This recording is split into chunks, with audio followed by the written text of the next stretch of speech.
What's up, everybody? It's your boy Jay from Yankee and the Brit coming at you with some Sunday pregame football talk. We're Britless because he's out there trying to help me get beat at fantasy football. So let's hope that the Brit loses the rest of his fantasy football games. That's what we're cheering for the rest of the season. All right. So I was absolutely wrong on Thursday's game. So we'll start with that. Cardinals came out, looked like the Cardinals of last year, played some ball. Hop's back. Hop looks like he hasn't missed a beat even after missing 6 games. So looks like the Vikings got a little bit more of a challenge playing these Cardinals. Robinson should adapt pretty quick, or Robbie Anderson, sorry, should adapt pretty quick. The offenses aren't that different than what he played in New York. He should be a factor coming up to next week. So the Cardinals beat the Saints in a game that was pretty exciting for Thursday night football. And the Thursday night announcers let it be known how much better it was than most Thursday night games.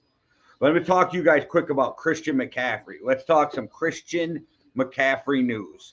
Christian McCaffrey, if you don't already know, has been traded to the San Francisco 49ers. Reports had came out that the Panthers wanted at least 2 first-round picks for McCaffrey, which we knew wasn't going to happen. Nobody's giving up 2 first-round picks for a running back, especially a running back with injury issues, even though he, when healthy, is one of the top running backs in the league. So the 49ers gave up a second, a third, and a fourth in next year's draft, and then they gave up a fifth in 2024. And a lot of this has to do with they don't have a first-round pick because of the Trey Lance trade anyway. And I know they're going to get some compensatory third-round picks for some coaches and upper office people being signed by other teams under the Rooney Rule. So it's not like they'll have to wait until the 5th round to make a draft pick. They will have some of these compensatory thirds, but we won't see them with their original third, and they won't even draft until the 3rd round. I know they have a stacked team, but at some point, not picking up draft picks is going to bite you in the ass. We're seeing it happen right now with the Rams because they have 0 depth on their offensive line because they had a good offensive line, so they went and traded all their draft picks away. And now it's not like in free agency you're ever going to pick up a top offensive lineman. So they're kind of screwed. Their offensive line is fucked, and they have no draft picks to go pick up offensive line. If San Francisco keeps going down this route, that might be what happens to them also. But right now, San Francisco is in a win now mindset. They got Jimmy G back behind starting quarterback because of the injury to Trey Lance. They got Brandon Ayuk. They got, Deebo Samuels. They got Kittle. They got weapons all over that field. And then they go and add Christian McCaffrey, which Christian McCaffrey, when healthy, and he looked good so far this year, is a baller. So that's going to give a whole new dimension to that team because if you think about it, they like to put Ayuk in motion. They like to put Deebo in motion. They like to throw to both of them out of the backfield. Deebo more than Ayuk, but they both can run the ball. Now, McCaffrey can line up as your Z, your Y, your X receiver, mostly going to be in the slot when they do it. But that motion is what they do. So almost all of their weapons now are interchangeable. They can move them all over the field, and you not know who's going to line up in which position makes them even harder because they run that style of offense where motion usually tells you what the defense is in, gives Jimmy Garoppolo a better idea of what to do with the ball even pre-snap. So I think Christian McCaffrey makes the 49ers a lot tougher. I am not a fan of giving up all of your draft capital, and I know it was for more than one guy, but going into next year's draft, but it's going to make them tough as hell right now. And if you're in a win now mode, which in the NFC, if you look, there's not as big a gap between the NFC teams as there is the AFC teams with the Bills and the Chiefs to the rest of the league. So right now in the NFC, if you got a team that has a chance to make a playoff push, you sell out right now and you go for it. I'm all for San Francisco selling out to go for it. I just think there might be a time in the future where selling out to go for it now is going to hurt them. So you better hope that this pays off. No, he's over trying to help Prince KT beat me at fantasy football. Something, I don't know, something about Wi-Fi. I think he's traveling, and I guess over on that side of the world, they get Canadian Wi-Fi also. Yeah, I think that's a good point too. So with Christian McCaffrey, think it's a great idea. I think that he's going to make the 49ers a lot better. And with that being said, I'm just going to start running through some picks. Maddie said he'll be in 5 minutes, but I don't know what to just ramble about for 5 minutes. So I'm going to start giving you my picks, and then we can go through and maybe just get Maddie's picks afterwards. So I'm going to start with the Cleveland Browns and the Ravens. Cleveland Browns and the Ravens. I went back and forth on this. I think the Ravens are a better team. I think the Ravens should win, but Cleveland has a really tough defense. I'm just not sold on their quarterback. Amari Cooper can still fucking ball. They got a double-headed monster in the backfield. I know the Ravens defense rated-wise aren't the top, but if you watch, they're like that swarm defense. So I have a hard time betting against Lamar. So I'm picking the Ravens over the Browns. I don't think it would be any kind of upset to see it, but it would not shock me if the Browns pulled off the upset in this one. But I am definitely riding with Lamar and the Ravens. And with everything going on with Lamar, so this kind of crossed my mind. And I don't think it would be intentional. But at some point when you're about to get paid $50+ million a year, subconsciously, it has to weigh on your mind like, I can't get murked or I'm not going to get paid.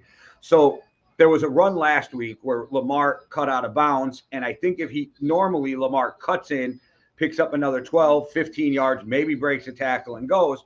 But subconsciously, I think in Lamar's mind, he's like, I'm on the verge of making $50 million a year. Pay this motherfucker. He wouldn't even think twice about cutting that ball back in if he had the security of the money that he wants. And I know people are like, Deshaun Watson got paid too much money. One, maybe because Deshaun Watson's a scumbag. But if we're going to talk about financially, it's the only place in America where capitalism actually works. Billionaires paying people millions for making them billions. And the NBA has fully guaranteed contracts. The NFL has fully guaranteed contracts. Even the NHL has fully guaranteed contracts, but not the NFL. And I think I might have said the NFL. I meant Major League Baseball, basketball, hockey. So if I'm Lamar, I'm like, I'm better than Deshaun Watson. I've won an MVP. I've never had any off-field issues. All of my teammates like me. I deserve more money, and I want that guaranteed contract, and I don't blame him. And I know people can be like, well, it's only a problem because his mom's his agent and he doesn't have a real agent. It's rough that way because you have to go in and sit and listen to a team tell you why they don't think they should pay you that kind of money. That's why you have an agent, just so you don't have to hear the crazy shit. But I'm not mad at Lamar and these guys who are now representing themselves. The league is making it harder intentionally for these guys to represent themselves because they don't like them representing themselves. But I think you, Lamar, go out there, get paid, hold out. I know you're going to play on the franchise tag for 2 years. You're going to Dak Prescott and put him into a corner.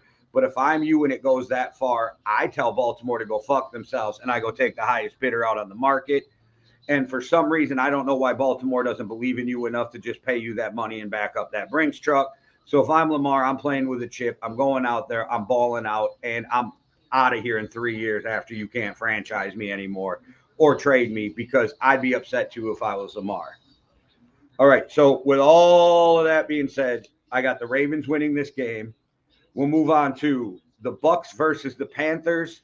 I would be worried for the Bucs with everything going on, but the Panthers pretty much traded away anybody on their team who can play, and they're going for that first-round pick. So that's kind of where we're at. They can't really say we're tanking for the first-round pick in professional sports, but that's where that's going. You try to get that first overall pick. You picked back up some of the draft capital you gave up for Sam Darnold, for Baker Mayfield, that kind of thing. So maybe with the first overall pick, if there is a quarterback in the draft that somebody really likes, maybe you can entice one of those top coaches to come in, because we already know Carolina's owner is going to want one of those top coaches, and he is not going to give a fuck how much money he has to pay anybody. This dude's got money for days. and I think he's going to make a real run at Sean Payton. And I don't know if Sean Payton would want that job, and I do not think the Saints would actually trade the rights to Sean Payton to somebody in their division. But maybe. I agree with Jim Rat at this point. I don't see a quarterback but it's the bowl games. The bowl games are where some of these kids shine, and you're like, and then they move up into the first round. And what is there, a 60% bust rate on first round picks anyway, let alone a quarterback? So everything's always a crapshoot, but you got to be able to try to entice a decent coach to want to coach a team that has, I don't want to say zero talent. They're all NFL players, but you traded away all your best players, so your greatest talent is not there. I definitely agree with Shug. Brady's about to bounce back. I always said I'm not worried about Brady till week 6. Well, it's week 7. So this is when Brady bounces back, shows us why he's Tom motherfucking Brady. 10 Super Bowl appearances, 7 rings. I agree with Shug. We're going to see a bounce back from Tom Brady. Buccaneers win this game easily.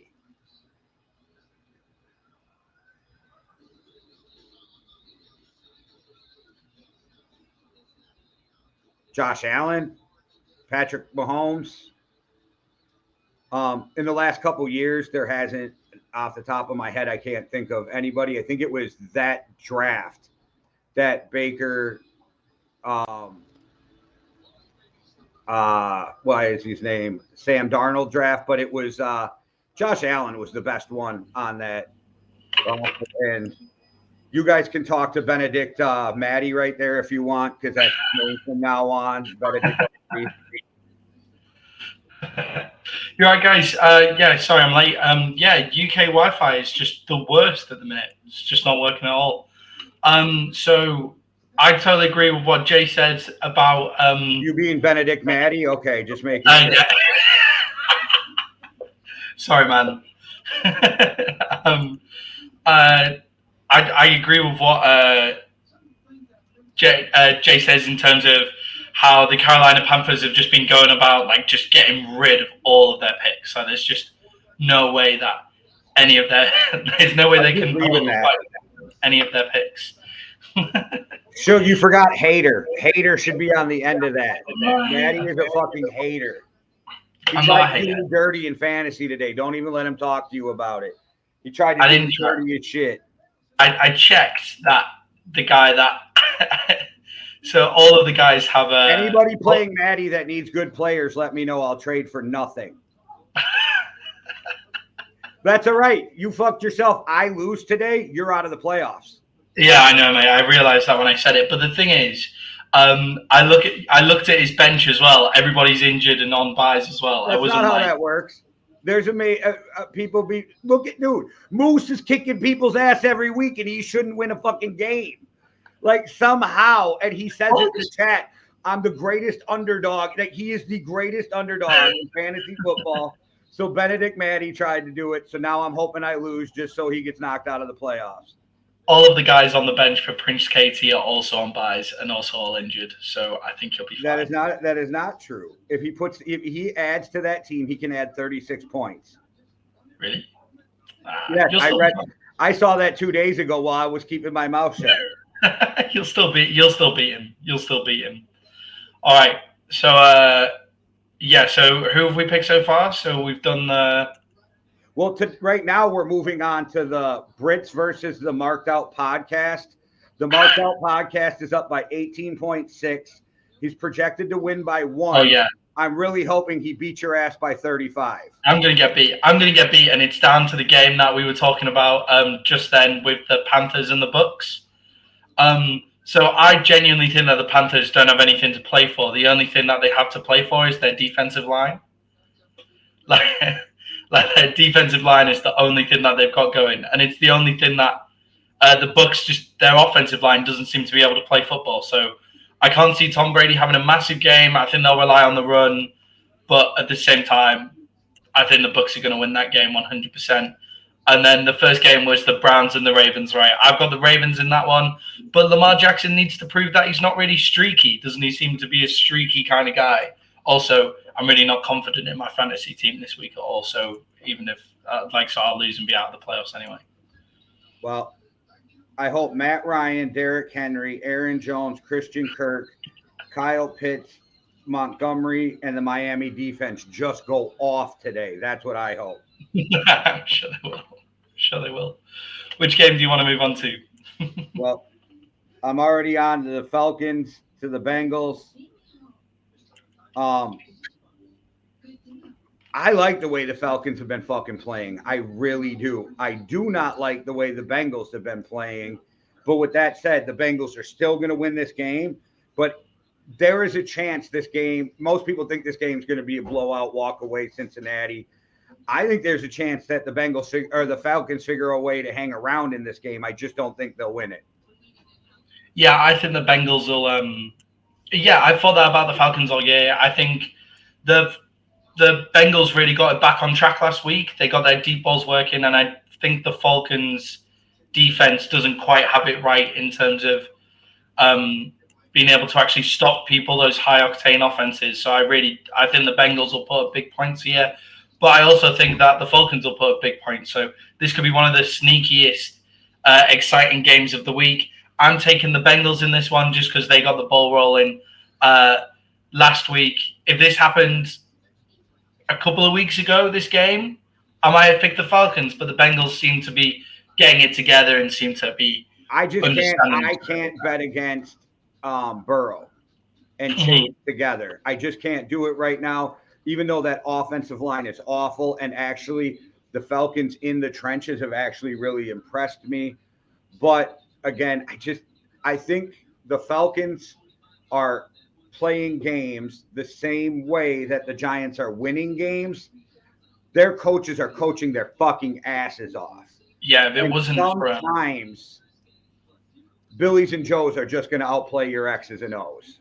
Yeah, if it wasn't for Brian Daboll, Arthur Smith would probably be getting Coach of the Year so far right now. Obviously, they don't have the record to go out and win a Coach of the Year, but he would have the people's Coach of the Year. That's what he would have. I really do like what the Falcons have got going. I hope they can get loads of draft capital and just flood it into the defense next year. I really enjoy what they're doing. I just think you just look at the Bengals' weapons and Joe Burrow, and you just think, yeah, there's not much that you can do to compete with that. Bengals are going to win this one. Should be the most entertaining game of the week. All right, Maddie. Well, we're going to go on to the Lions and the Cowboys, but I'll let you start because that is your Cowboys. So what are you thinking there? Yeah, so I'm happy that Dak Prescott's back and starting in the team. I've heard a lot of people say things like, to justify Dak Prescott starting, he has to score 35 points because the Lions have been giving up 34 points. And it's just like, there's no way that Cooper Rush would score 35 points. And Cooper Rush hasn't scored over 25. So let's calm down on that. It's Dak Prescott's first game back. Let's see what kind of. It'll be good to see what kind of shape he's in. This is a good reintroduction game to the. This is a good reintroduction game for Dak Prescott, but I would lean on running the ball if I'm being perfectly honest. The Detroit Lions as well have a good offensive line. The only thing is just a good offense in general, and they have a good offensive line. So that may take away our defensive line a bit, and we struggle with teams with run games and being a bit more disciplined on the run rather than just annihilating quarterbacks. But all that being said, I think the Cowboys are going to win. And I actually agree with Overtime. Is that Shug hanging out in the comments where he says the Cowboys by 7, but they get off to a slow start. I think they're going to make it way more tense than it should ever need to be. So I've been thinking about this game, and I've been thinking about now Dak is back, correct? Mm-hmm. So I had to go into my bag of tricks with my thinking, and I was like, wow, we got an upset alert of the week. The Lions. Victory! I'm just going to keep that looping. Thank you, Johnny Drama. Victory! That's going to be Dan Campbell at the end of it. Hey, man. We had a victory. They're going to come in. They're going to cause a stink in Dallas by upsetting the Cowboys. Dak's going to play like shit, and you're going to hear Cooper. Cooper. But no, really, my upset pick of the week because of everything that's going on in Dallas with Dak being injured. Micah Parsons is injured. He's still going to play, don't get me wrong. But I think this is one of those trap games where you come in, you look at the Cowboys, or the Cowboys look at the Lions like, oh, we should win this game. And then next thing you know, you're down by fucking 10 in the fourth quarter going, how the fuck did this happen? Yeah, like I agree.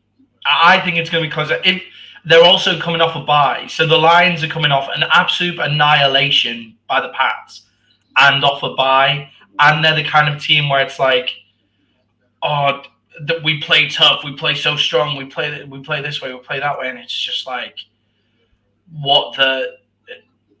I agree with you. I do think it's a trap game. I think we've just got enough, like, especially on defense. They're a way better team. Do not get me wrong. Way fucking better team. It's not 9 out of 10 times you kick the shit out of the Lions. I just have just a weird gut feeling today might be different. I might be wrong. I'm batting probably 50% at best at my upset picks right now. I'd be more nervous if the Detroit Lions defensive line had been playing as good as we thought it was at the start of the year. Hey, Skip's the Dak hater. Well, no, it's because I went against him, did the whole Johnny drama. Look, I had deleted that. Well, I made you go first so I could go find it in my trash bin, upload it, and bring it back for that. So that's why I made you go first. Yeah, I mean, if we all thought that the Detroit Lions defensive line was going to be decent at the start of the year, didn't we? That's something that we thought was going to happen, and they just haven't done that. And if a team's defensive line isn't good against us, then our offensive worries are over, because as good as our O-line has been, it's been overachieving rather than just being really, really good. Do you worry at all about the fact that even before the injury, it didn't seem like CD and Dak were on the same page? So I think Dak and CD haven't been on the same page because we've been too pass happy. I think CD in single coverage when things go man to man is an absolute weapon. So I'd like to see how it is. I hope they're just going run heavy, which I agree with you again. I hope they just stay run heavy, and then Dak. I think CD will be bursting with confidence after his most recent run, and Dak has no option but to throw turn that. I think what happened was Dak and Amari Cooper had such a good relationship that it took away from his and CD's relationship. And not to go too far off topic, but his $20 million looks real cheap right now, and you guys traded him away because he was worth $20 million. But that's just but we've got. I keep on saying it. I mean, all the Cowboys forums when people are talking about Dak, and it's like got the second most cap space in the league. Dak Prescott's contract from year 2 onwards is actually very team friendly. We needed it to be one extra year, but apart from that, but I'm saying Amari Cooper is very cheap, right? So so even when you get rid of Amari Cooper, Noah Brown has filled in those shoes. Noah Brown has filled in the second, third receiver's shoes better than anybody thought he was going to. Michael Gallup's coming back off that injury and has looked decent, like his route running's been good. And him and Dak have always had a really good relationship as well. Michael Gallup. It's just rough when you don't have a wide receiver room. It's rough when you don't have a number one, and I don't mean CD's not a number one. I mean he's not a number one with Dak. He's not an archetypal number one either, because a lot of it is run after the catch. So I think we need to get more run after the catch stuff in with CD as well, to be honest. Yeah, there's some truth to that. Yeah. So I'm going to move on to the next game where I have my second upset pick of the week. I got the Jags at home in the Florida Heat beating the Giants. The Giants come back to earth a little bit. They're playing really well, but their coaches are out fucking coaching everybody. You're going up against Doug Peterson, who is a really brilliant mind. I like the way the Jags fight. I like that they just always have fight in them. And that Florida Heat, man, when you're coming from the cold weather, it's been hitting us in the Midwest and the East Coast is going to be a little overwhelming, I think. So I got them as my upset pick of the week. I got the Jags over the Cowboys. Jags over the Giants. Yeah. Jags over the Giants. Yeah, that was my other ass whooping, so I had to like kind of merge you two. I mean, the Jags over the yeah. No, I'm picking the Giants in this one. I think the Giants have had the best. Hold on. Shug told me to mute you. I think he was talking about me, but I'm muting you anyway. Go ahead. I think the Giants have the Giants have the best coach in the league right now. They seem to be able to just stay in games and win games without being good enough to do so. And I really think that's going to stand them in good stead. I worry about the Jags. I worry about the Jags offensive line. To be perfectly honest, against this Giants defensive line, I think that'll be interesting to see. Also, Trayvon Walker against Evan Neal is a sneaky, good battle, rookie on rookie. So that'll be interesting to see. And Saquon, I agree, should have a game. However, strange things happen in Florida.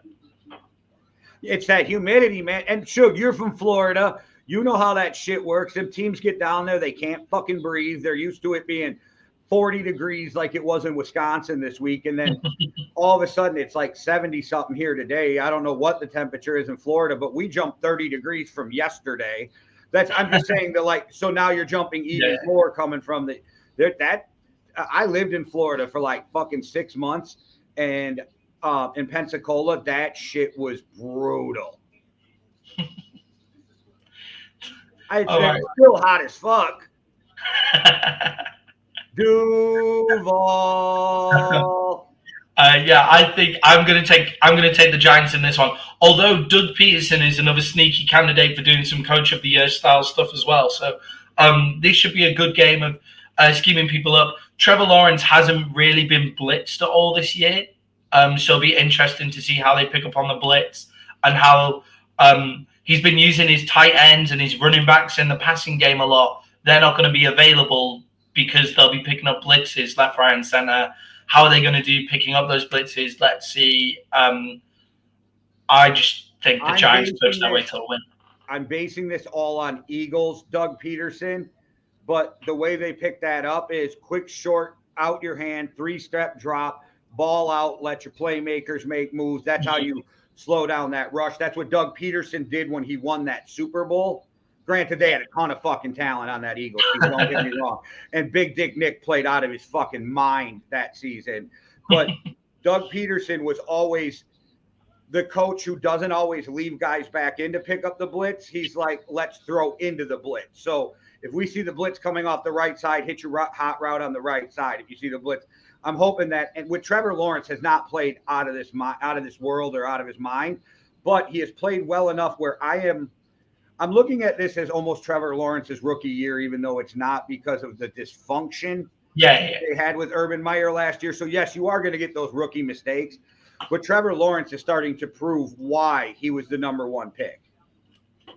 Yeah, I think all rookies at the minute, rookie quarterbacks are getting 2 seasons of rookie years because of how different their whole college growing up was because they didn't get to play most of their senior year in college, and then they have this one season in the NFL where it's still a bit all mixed up with COVID and stuff like that. And then on top of that, Trevor Lawrence had to deal with Urban Meyer. So I think this could be a close game, sneaky good game.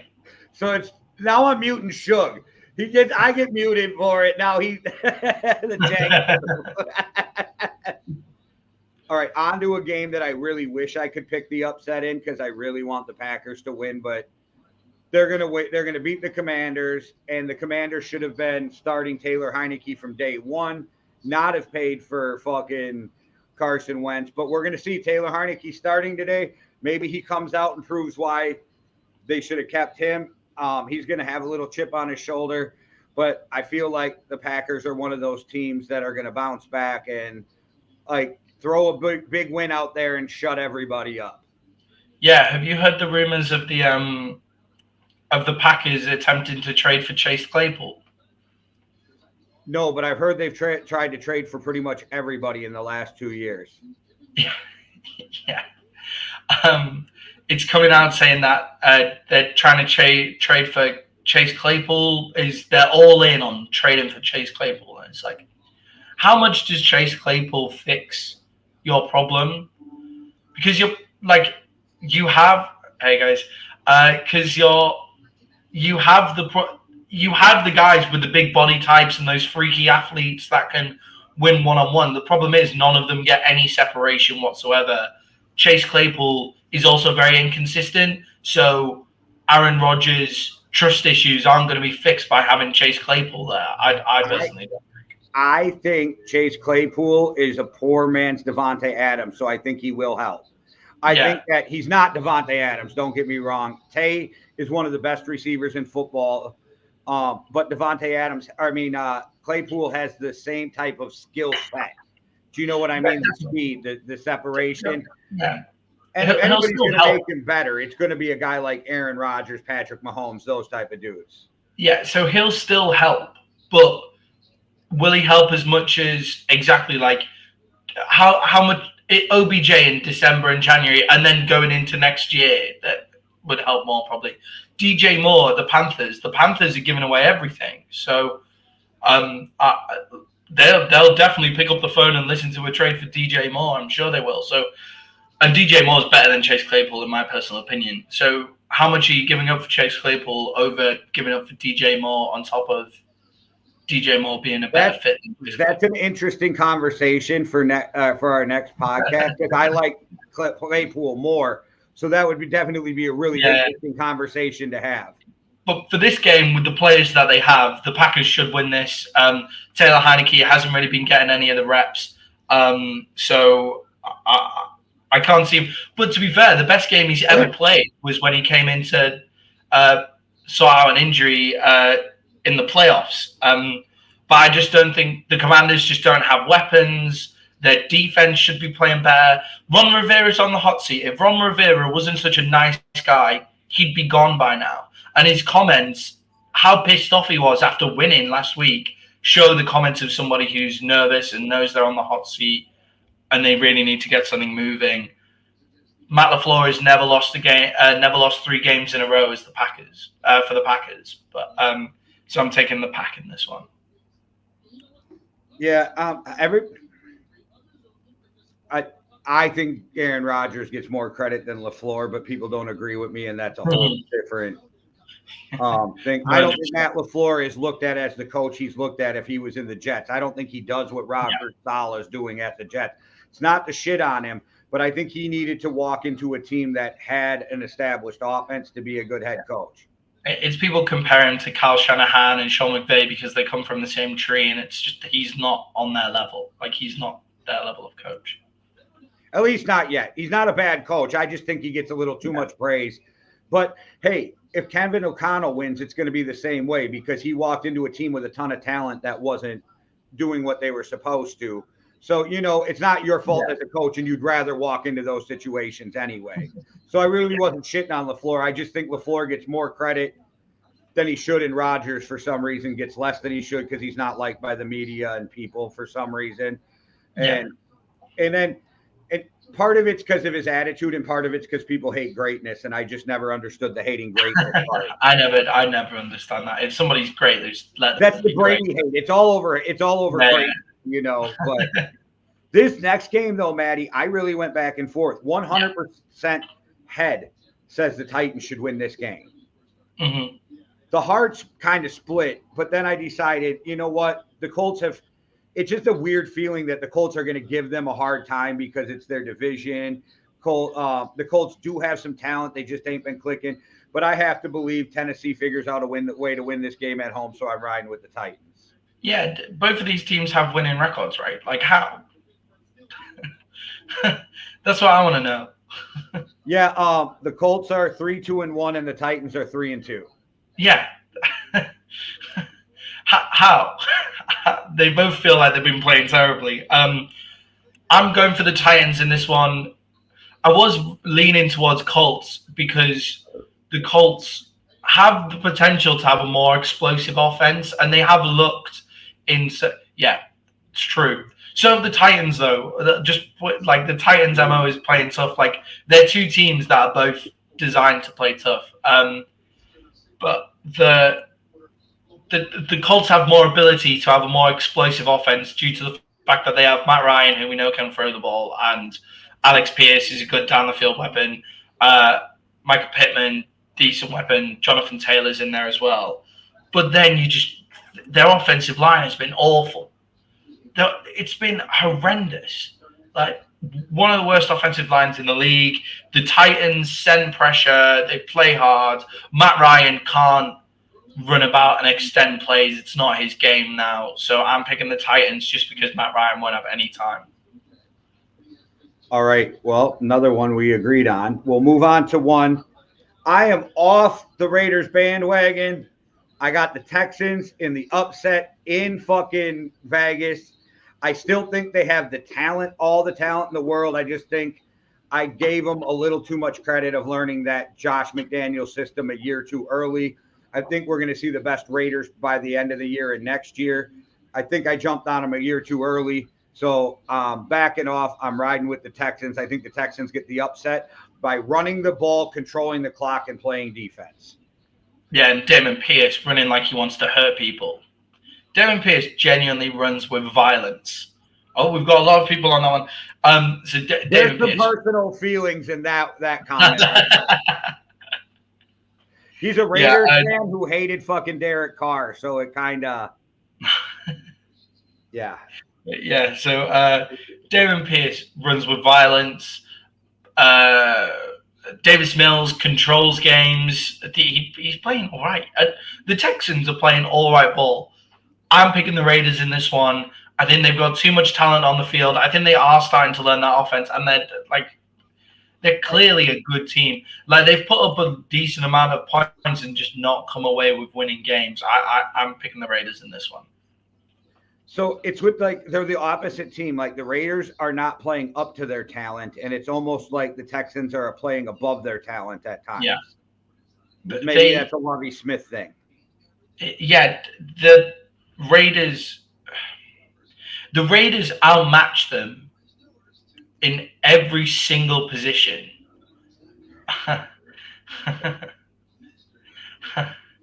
The Raiders outmatch the Texans in every single position apart from running back. As far as I can see, I can't think of any other players that I take and put into from the Texans and put into the Raiders starting lineup. So somewhere that talent's got to come from somewhere. And the Texans have been playing above their talent, but are still losing football games. So I just feel like the Raiders, as we go through the year, will get better and better and better. This is a game that they could take to kind of jettison off and try some stuff. Yeah, and then also, I don't know if they'd ever trade him, but the Texans' best wide receiver in Cooks, they're getting tons of phone calls for right now, too, in trade. So yeah. I don't know if as a player, though, some players don't care about that. Some players, that kind of shit gets in their head. But Cook can ball out. He's there. But if he's in his head at all, that really hurts the Texans because he's their big play, third down go-to guy. You know what I mean? Yeah, definitely. I'm trying to think of teams that could really use a Cook right now. I just read an article that they're getting a ton of calls for him. Yeah. Is he not the best wide receiver you have ever seen moved around this much in his career? Like he's been traded 4 or 5 times, and he's really fucking good. It's the physical attributes, I think. Like I don't think he's he doesn't pop off the screen when he plays. You know what I mean? But Yeah, I mean, he'll probably go to the Cardinals. The Cardinals are collecting some kind of crazy wide receiver stable. I think he's been traded for a first-round pick 3 times. I wonder how many players can say that. Right, but that means that's how good he is, but he doesn't stick with a team. He's always the trade. It's really weird. Like, it's really weird that that's a guy that Green Bay, don't do it, Green Bay, but that's a guy Green Bay should be calling. He's always reliable. He always gets open. He knows how to play the game. And from what I can tell, he's a constant professional. Yeah, and can teach those young guys how to go about their craft as well. Someone like the Ravens, who just clearly need an extra weapon, like, it would be really helpful as well. And I feel like Brandon Cook, like, his ego's not in the way. Like, he doesn't have a big ego problem. That's a perfect wide receiver fit for the Ravens. Where you can't loads. I just need to win games. You can't play for Belichick and have an ego, right? Like. So he did that. Well, Gronk. Well, Gronk was fun. Like, he didn't like, I'm Gronk, I'm better than everybody. Gronk was just more of, I don't give a fuck, let's have a good time. Puts his ego out of the way to have a good time, So this next game, though, Maddie, I was like, Jets are playing really good. Broncos are playing really bad. Russ isn't cooking for a whole game. I mean, you see moments of Russ. He's also out. He's out this week. Right. I'm just talking Denver in general. Like, even you're not seeing Russ cook. You're just seeing moments of Russ. Yeah. The rest of the team should be better than what they've been playing because they have receivers. The running back core is not horrible. So, I don't know. I went back and forth. I'm taking the Jets. In this one. And yes, L World, I picked him up on the fantasy waivers because nobody else is playing the Jay does this thing, right, where he just pays like the most attention. Like, it's incredible. Like honestly, watching you pick up people in free agency it's like the week before they get signed by a team. Well, yeah, because they're going somewhere. So that's why OBJ's sitting on my bench going, anytime now, guys. He'll come out eventually.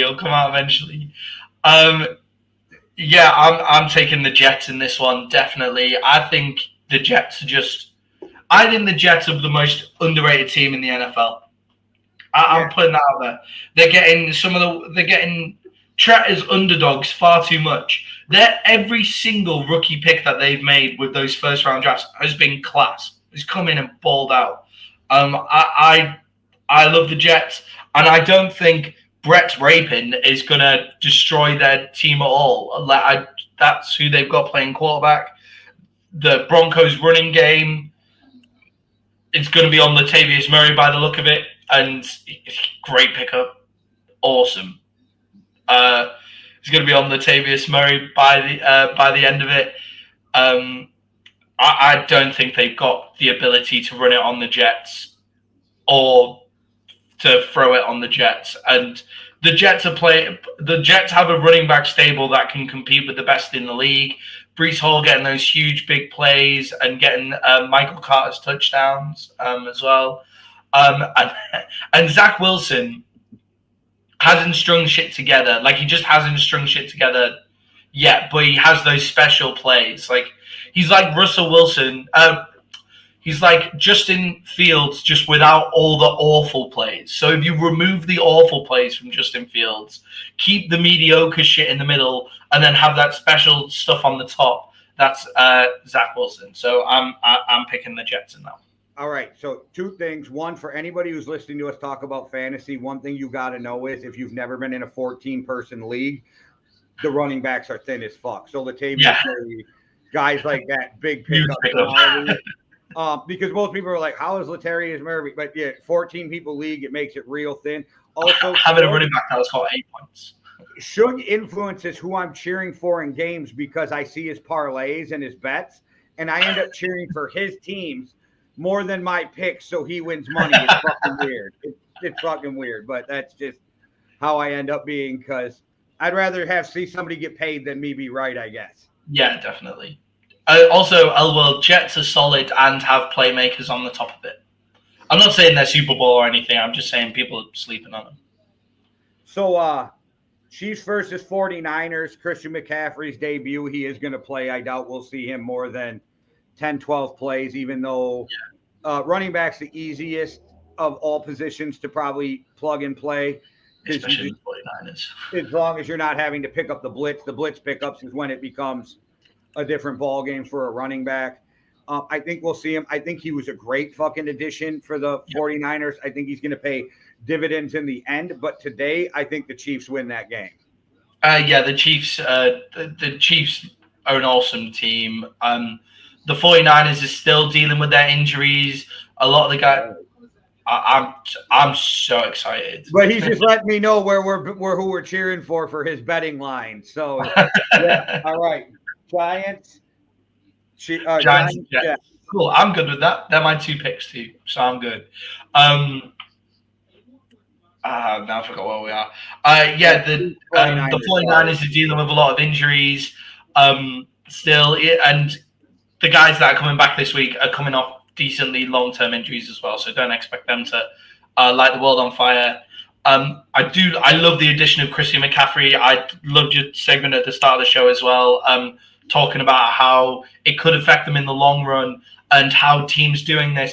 We're seeing the Rams. It's not the same as what the Rams have done because the 49ers have given up all of their picks for next year. So it's only 1 year's draft that they're giving up on because they feel like with their roster, they'll be fine next year. There's nobody that they're going to add with any of those picks that'll start for their team next year. Whereas the Rams don't have a first-round pick to fix their offensive line until 2027 or something like that. So, so I love this pickup by the 49ers. At some point, that's going to hurt them, though, that your depth starts to get depleted because of giving up. And I don't have a problem with they traded for Christian McCaffrey, but it's right after you traded 3 first-round picks to move up to get Trey Lance. It's the Trey Lance, It's the Trey Lance move that makes this look. It's the Trey Lance move that harms their future, not the McCaffrey pick. Putting them both together and stacking a whole draft of 3 first-round picks. You're talking like 3 second-round picks now, 2/3. All for 2 guys is. Yeah, they do get a lot of those picks back this year for coaches moving on in compensation. Do they get 2 back? They get 2/3 this year and 1/3 next year. I thought it was more than that, but yeah. They get 3 altogether. It's because of the Rooney Rule of Rob Saleh getting a job, Mike McDaniel getting a job, and then somebody from their head office. I can't remember the name, so sorry, whoever you are, that I didn't remember your name, but you're not a coach, so. Is it weird to you that the 49ers and the Chiefs are not a primetime game? What is wrong with the NFL? How do they not know how to pick primetime games? Dolphins, Steelers, Pats, Bears. Nobody thought that the Pats, Bears were going to be good. Let's just put that right out there. Nobody thought that the Pats, Bears was ever going to be a good game this year. So what the fuck? That's just 2 big market teams. But then the San Francisco, as well. So 49ers, Chiefs, strange. I hear bang bang Niner gang more on the internet probably than we and boys. So but with all that being said about the 49ers creating a solid team, McCaffrey's not going to be playing this week. Jeff Wilson only got McCaffrey. They said is playing. Oh, sorry, he is playing, but I reckon he'll play 15 snaps, probably. I said 12, something like that. Something like that. A lot of decoy things. Although this 49ers run game, as complex as it is, it's already that complex for the running back, is it? Hit the hole. Like they complex up the game, which is fine. The Shanahan running game is 1 cut and get upfield because of the zone blocking. Yeah. Find the hole, get upfield, where a lot of teams are like the hole's going to be in the A gap. The 49ers zone game is you could have a hole in the A, B, or C gap. We're just going to zone block, running back, find the ball upfield. Yeah, so Christian McCaffrey. But you could see Christian McCaffrey get 7 touches for about 70 yards. Like, you could see that happen. Like, I'd still have him in my fantasy team if I had Christian McCaffrey. He'd still be starting RB for me right now. Where I think he's the most dangerous, and I don't know if you watch, but I said this before you came on, is Ayuk, Debo. Yeah. They're in motion, out of the backfield. Both play all positions. McCaffrey can do the same thing. So now you got 3 interchangeable guys that you can put from running back to slot to moving. I think they make them very dangerous. Yeah, it's like you can almost all of a sudden you can go 4 wide, and then all of a sudden really quickly become 2 in the backfield. Right. And like so they've set up for your empty backfield. They've subbed in for your empty backfield play, and you can quickly sub in to make 2 in the backfield or 1 in the backfield, whatever you want. And Kittle is a lot like Aaron Hernandez, which I love bringing up on the show just because I'm a dick. He minus the murder. He is a H-back. He's not a tight end. He plays running back. He plays fullback. He plays tight end. He moves out in the receiver spot. So he's another guy. You got them spread out. You got McCaffrey in the slot. Jimmy calls an audible. Next thing you know, McCaffrey's in the backfield. Kittle's the fullback. And now you're in a fucking 2x2. You know what I mean? It makes him really dangerous. Yeah, definitely. But not this week. This week you're going up against a well-oiled Chiefs team who just got beaten their biggest game of the year. Patrick Mahomes very rarely has 2. He didn't even play that badly last week, but like for him that was bad, and he very rarely has 2 bad games in a row. I can see the Chiefs coming in, being efficient, and just taking care of business. Oh, Bakhtiari's out for the Packers again. It's just on TV. Right. Okay. So they're used to Bakhtiari being out though, so that shouldn't be that big of a drop off. Yeah, and the Washington Commanders' defensive line just isn't what it should be. What it should be. That's the exact words that needs to be used. What it should be, because they should be fucking killing people. They were that first year when Chase Young got selected. I was terrified. Like I was like, the quarterbacks in the NFC East are just going to get killed like all the time. Like it's just going to be wild, and then they just haven't lived up to it since Chase Young got injured. So we got the Seahawks Chargers. Seahawks have been playing better than I thought they would. Gino's in that state where he hasn't all of his talent hasn't disappeared yet. His brain has caught up with the knowledge of the game. You see it. I call it the Kerry Collins effect because I'm old. But I still think the Chargers are going to win this game just because up and down the board they're way more talented. Yeah, definitely. I'm taking the Chargers in this one. The Seahawks are playing way better than exactly. The Seahawks are playing way above where they should be, but that doesn't mean that they're better than the teams that they're going up against. And the Chargers have started to get the ball rolling as well. Again, this is another one. If it was 2 weeks ago, and it's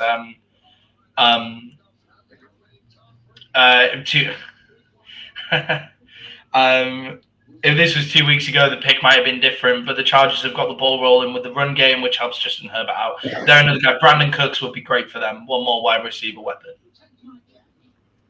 All right.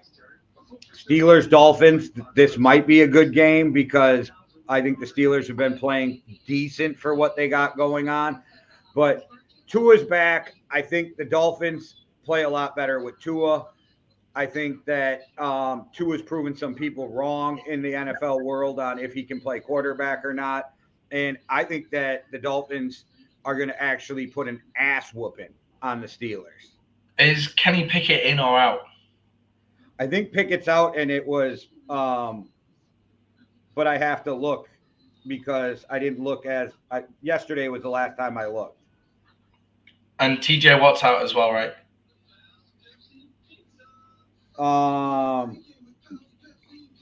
Looks like Pickett's in. Pickett's in, right? Okay. Because it says playing Kenny Pickett versus the Dolphins is unnecessary, but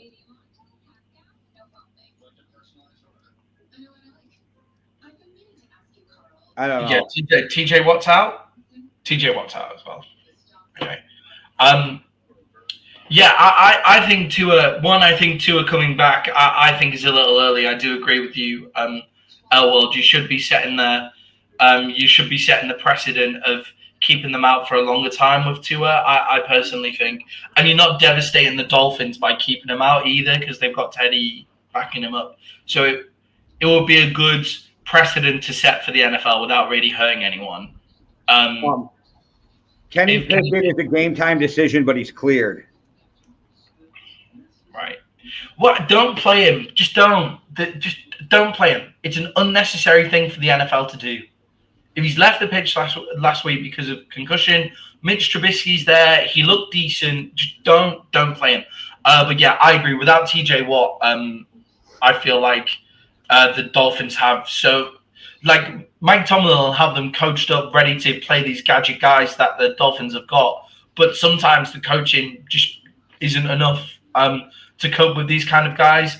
And I think that Miami put a beat down on them as well. But I hope he doesn't leave the game early, Shug. But I agree with Elworld. It's crazy that Tua's playing.